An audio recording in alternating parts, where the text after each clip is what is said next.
Thanks to everyone who's tuning in tonight and to all of the Exhibit B crew and the Guild and the Chicago Mosaic School for hosting us, and also to my fellow readers and performers tonight. It means a lot to share space with you guys. Let's see, the screen is frozen. Hopefully it's still recording. Okay. So my first novel is coming out in March with Valise Books, and it's called Subjects We Left Out. And they have actually just revealed the cover and some more info about the book, so you can check that out.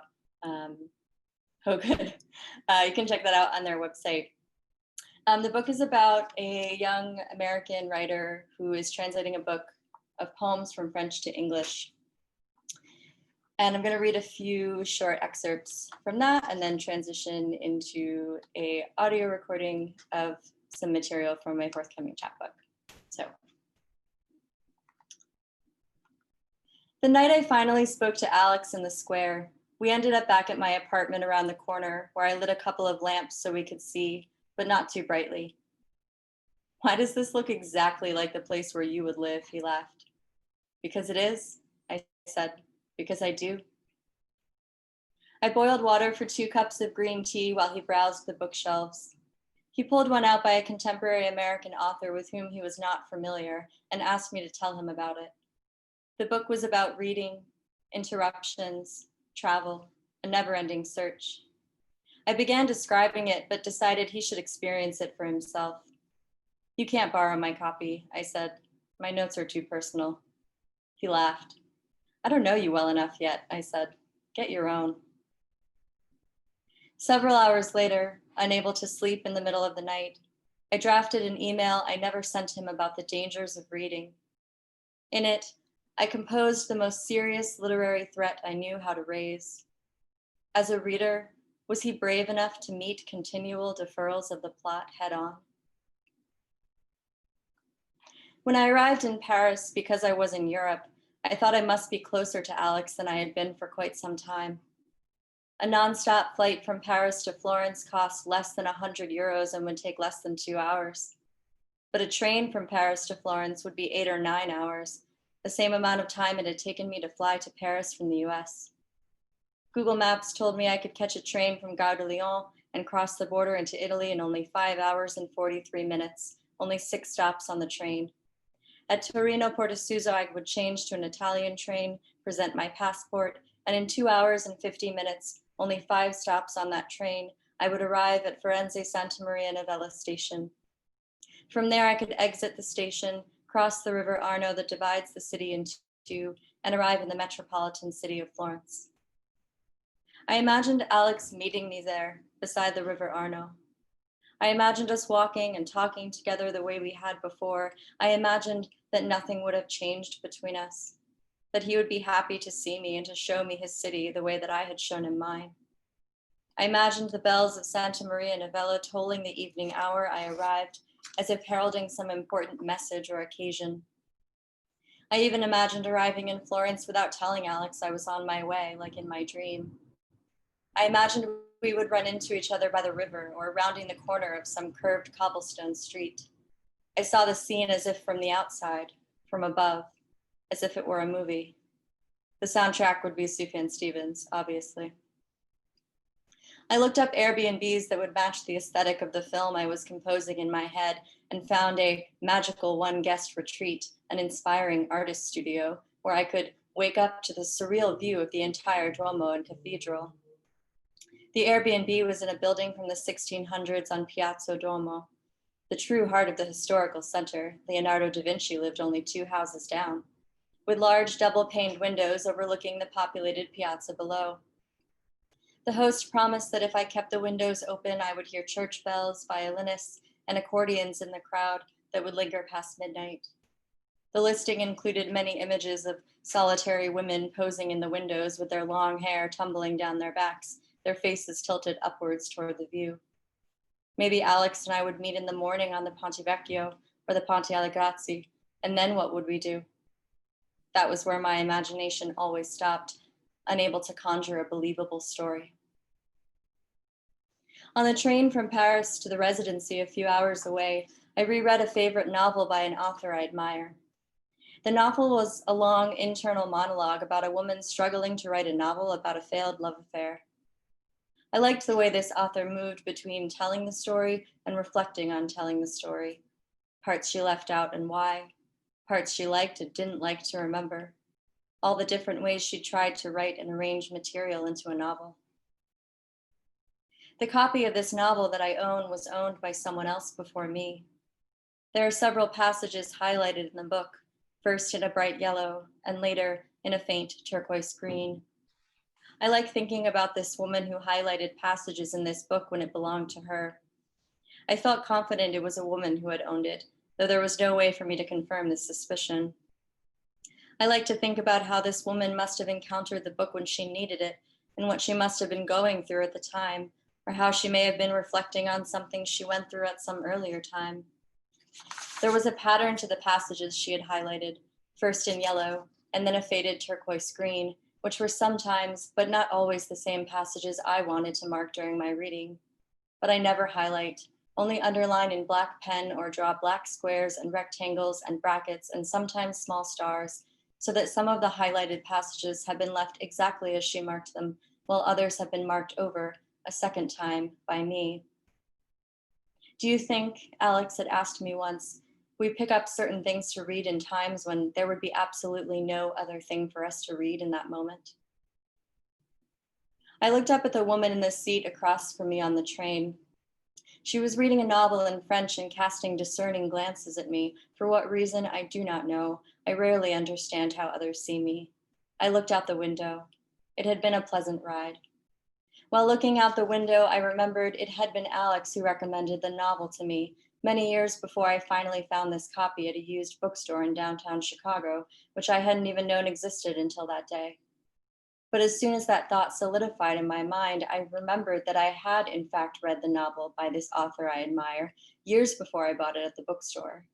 That I had bought it because I was thinking about Alex again, and the book reminded me of him. This meant the current reading was my fifth or sixth time with this novel. And when I remembered this, I also remembered that it was not this novel Alex had recommended to me at all, but another one entirely. This changed the narrative I've been crafting in my mind, whether for a long time or only briefly, that Alex had recommended I read a novel about a woman like me who seemed more committed to writing novels about love than she was to loving. Because Alex had not actually recommended this novel to me, the idea of his doing so became another layer of my invention of him as someone who knew me so completely I believed he would never let me go.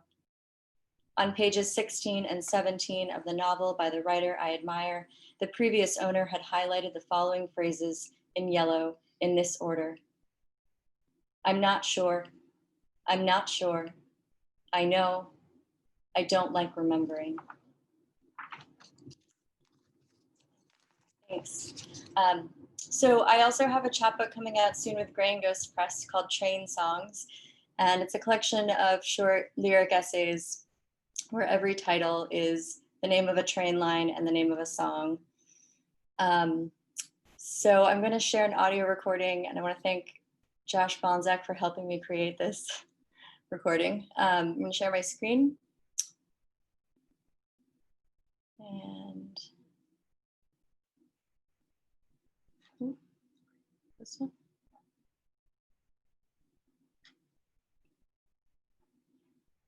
Okay, here we go.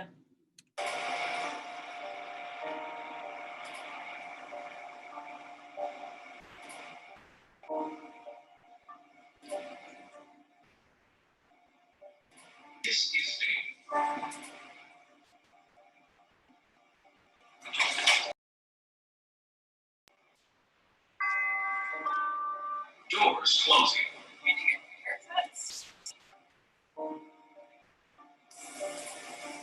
Lost in the fog, with only a little paper lantern, I didn't panic and I found my way, step by step, tinkling my little bell, ship on the river, lost at the mouth of the river of history.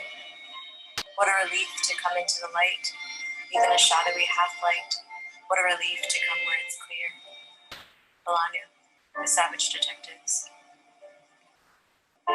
Back home in Chicago, and I know I will not see you on the Brown Line train toward Kimball. so I write to you inside my head instead. I tell you about last year's summer of Bolaño, how I've been revisiting Bolaño lately, how most traditional novels don't sway me anymore the way essays do. But if you haven't read The Savage Detectives, I highly recommend it. It's a novel about the feeling of becoming lost, about a long and winding journey towards something that may never be found, for a metaphor, really. In the book, this question is posed: what's outside the window? I have a tattoo of a window. Did you know? I have the actual window too, hanging on the wall in my writing room. Two of the glass panes are broken and jagged. It's like looking through the window and existing on the other side of it at the same time. I think that's what I'm always striving for, to be both present and apart. My students often mistype the word apart. I can tell from the structure of their sentence that they meant to say they want to be a part of something, to be seen and to belong. Instead, they accidentally type apart, to be unseen, away from. They're too young to understand the sadness at the heart of that distinction, that some of us live inside that jagged intersection, fighting the tension between performance and our pull toward the glow. I've been fighting the weather here lately. Spring is arriving so slowly. More leaves appear on the trees each morning, but it's still quite cold. I'm ready for summer, when I'll walk down the tree-lined streets of my neighborhood at night, when the air is so warm that it clings to your skin, but then a light breeze sweeps in, a cool, pleasant breeze. Each night on these walks, I begin to move more slowly when I draw near to the glow of a particular window where a paper lantern illuminates the plants inside a small alcove. I've experienced the pull toward the glow of this window for years. The first time I saw it, I knew I was recognizing it rather than seeing it for the first time. So you don't have to be afraid of me seeing you, because I already do. I mean, I recognize you. I always have. In French, recognize is reconnaître, to know, to acknowledge, to say, to find, to recover, to meet, to trace, to retrieve. I think that's what it means to correspond. I've walked away from books, people, places, and things because I could not see them, even if they were right there in front of me. Someday I'll tell you about California and how I could not see it. Sometimes it's easier, at first, to face the ones who turn away than to linger in the glow. But when we take the time to linger, we start to see the constellations we could never really see. A map begins to unfold, a map to uncover. The windows of my apartment look out on the gap between two brick buildings across the street. Every 10 minutes or so, the Kimball train goes by. I hear it before it arrives, and then, for a brief moment, I see it in the gap between the buildings.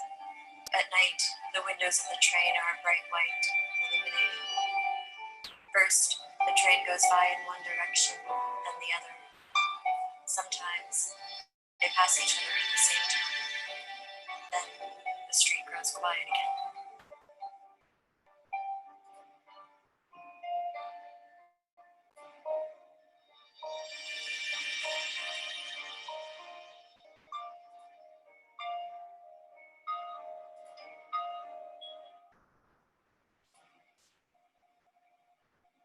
Montrose is next.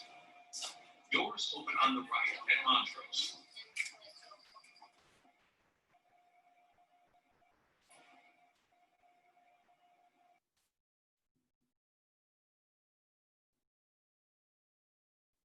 That's all. Thank you.